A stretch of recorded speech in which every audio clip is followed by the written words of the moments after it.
Whitfield on the ITV network. And listen, I have an amazing guy that I want to actually introduce you guys to.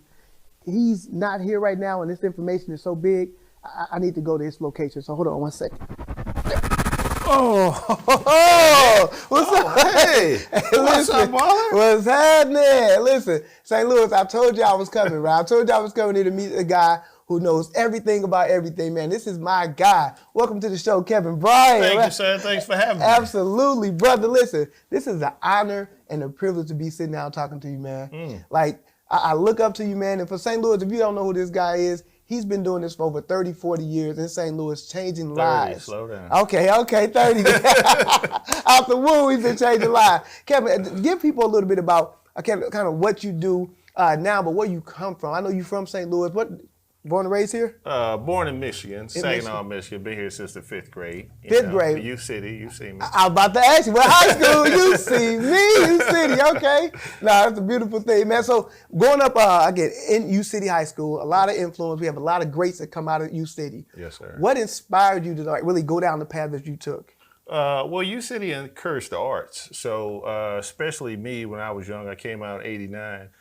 We inherited a good community. It was previously a Jewish community, so a lot of the arts programs were still in place.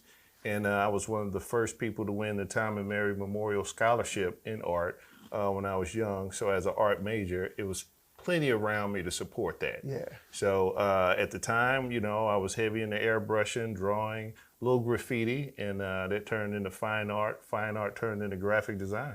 Graphic design. Now, on that path, you've done a lot, man. Can you speak about like the apple bottom model search, working for Anheuser-Busch? Like, how do you go from that to that? How does that work? How did that transition work? Well, you got to start at high-tech copy. So for a lot of young African American graphic designers, it's hard to get into the big leagues. So you kind of start where you start. So I started at high-tech, went over to Office Depot, and it doesn't sound glamorous, but I'm the guy who made the business cards and letterheads. Okay. And so that led to an opportunity to work for a company called Great Communications. And basically, they did all the minority advertising for Anheuser-Busch. So if it was a Budweiser that had a black artist on it, or a Hurricane Malt Liquor, I was one of 3 artists who designed it. Okay. So if you was ever in a bodega in the hood, I probably did the poster on the wall. There you go. And so I know you got a connection with U City. Nelly and all those guys came out of U City. Is that how you got onto the apple bottom, like model search, and started doing that? Kind of, sort of. So Nelly came much later.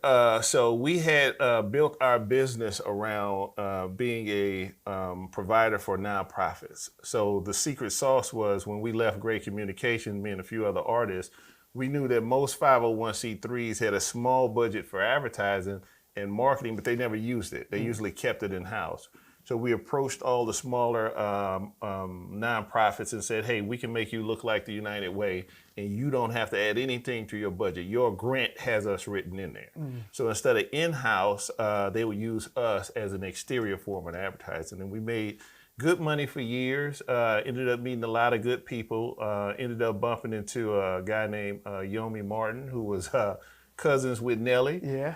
He said Nelly had an idea for a clothing line and wanted me to take a shot at doing the advertising for it. So we approached it, killed it, came up with a good idea, which was the apple bottom model search. That ended up, just blowing up all over VH1 at the time it came out. Because Nelly's that guy, so it was very easy for us to create something that complimented him because he was the star. Right. And the years at Great Communication doing work for Anheuser-Busch, one of the things you learn is it's not about you, it's about the client. So I never met August Bush, but he's seen my work. I had to make the brand manager look good.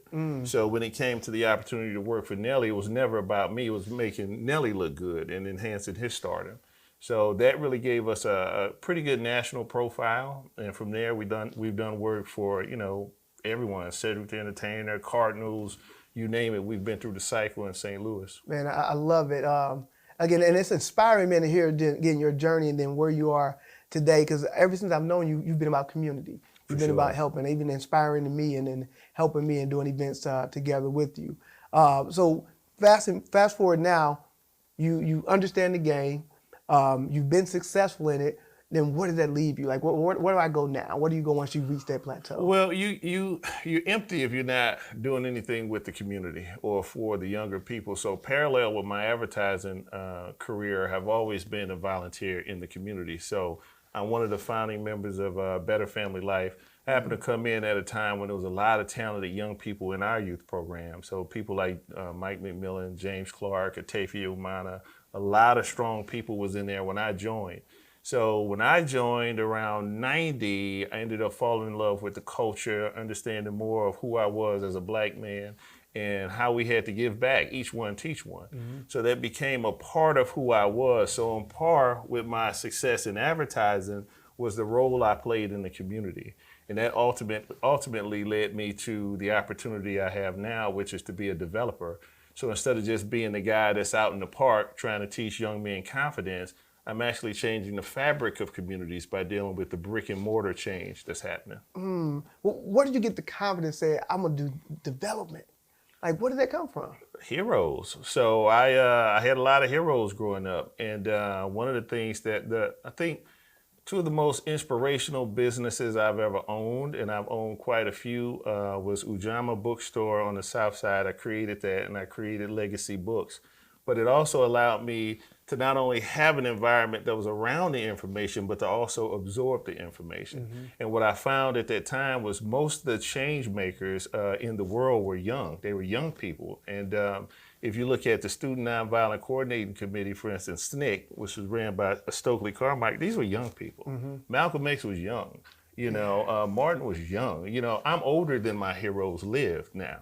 So at the time, I always felt like an underachiever compared to, you know, Malcolm, Martin, you know what I mean? Yeah. So what I'm doing may seem wonderful and magnificent now, but it's nothing compared to just one person ago in our history. So for me, I still feel like I'm behind the 8 ball with everything I'm doing now. Man, you talked about changing the fabric. What can people expect from the development that you're bringing?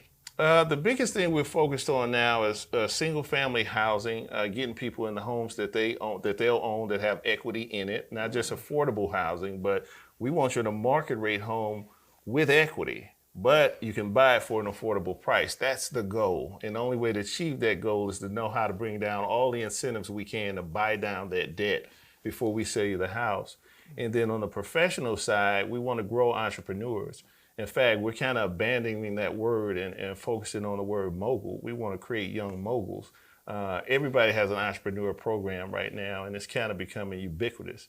But we want young people to feel like, no, I can be a mogul, not just I bought myself a job because I own this business. No, we want you to be the next CEOs because you're the change makers. And that's different.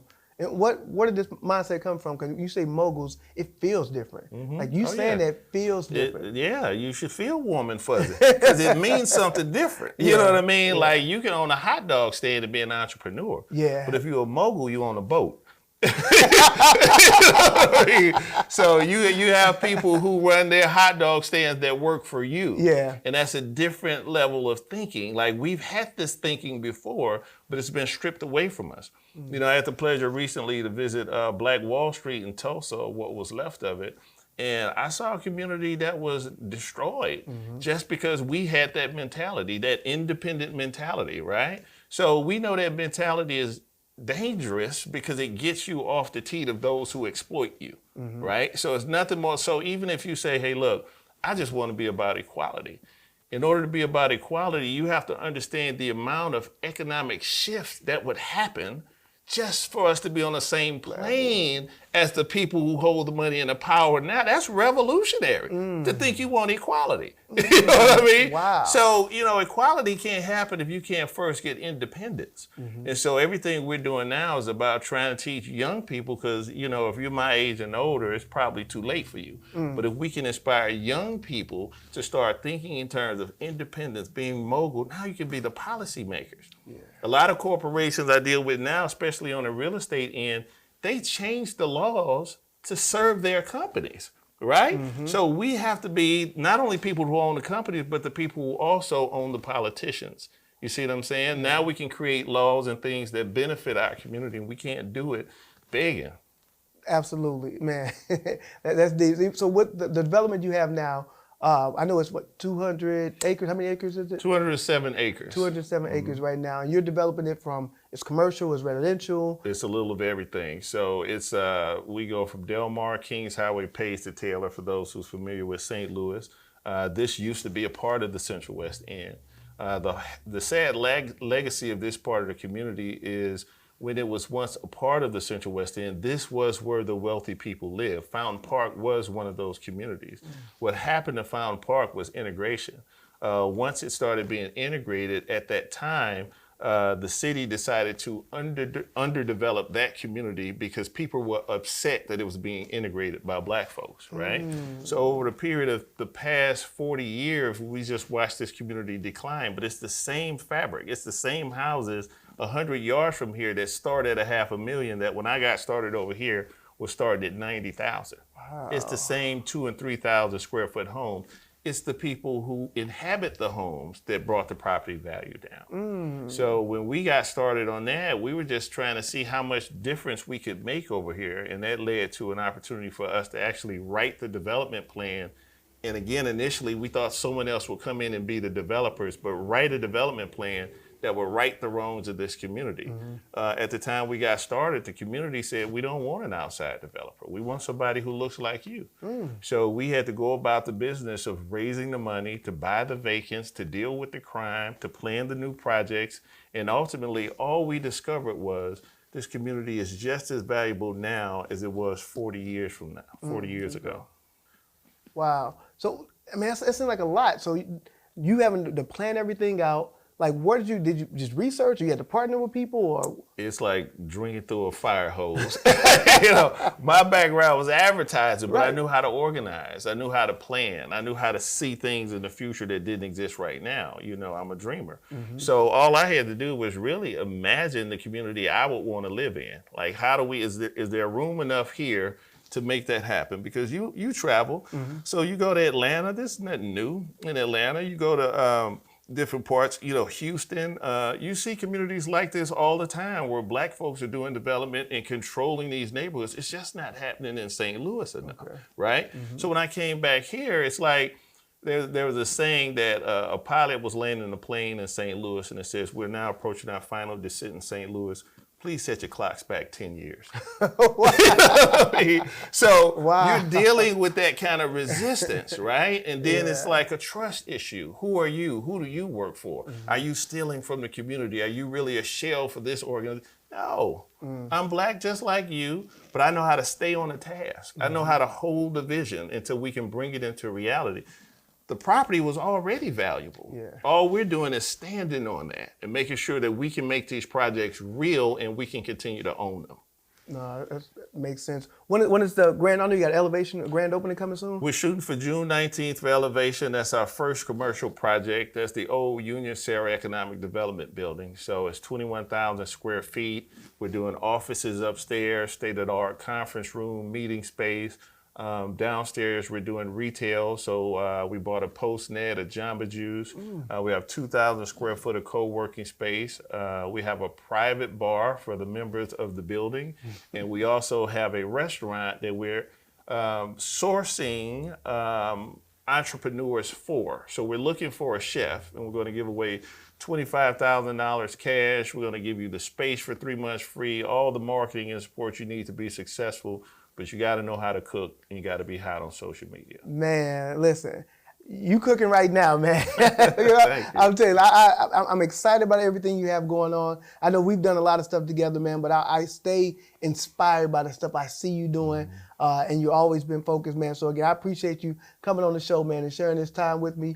Again, if you guys want to do something different in the community, make sure you guys follow Kevin Bryant. How can they, on social media, how can people follow you? The Real Kingsway on Instagram, or you can go to our website, kingswaydevelopment.net. Man, you heard it first. Y'all keep it locked right here on the ITV network. Let's go.